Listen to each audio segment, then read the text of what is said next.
দেবাদিদেব মহাদেব। তার কোনো শুরু নেই, শেষও নেই।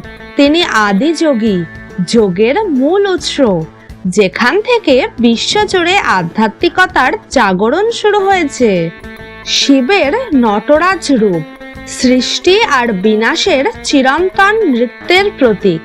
তিনি জানান, জীবনের প্রতিটি মুহূর্তই এক একটি নৃত্য, এক একটি প্রবাহ।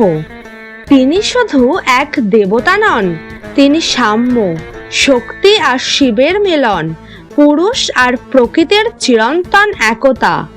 শিবলিঙ্গ কেন আকৃতিহীন? কারণ শিবকে কোনো আকারে বেঁধে ফেলা যায় না। তিনি অসীম, তিনি চিরন্তন। এটাই হলো সনাতন সত্য। শিবকে বোঝা যায় হৃদয় দিয়ে, কেবল ছবি দেখে নয়। তুমিও কি জানতে চাও শিবের সেই চির রহস্য?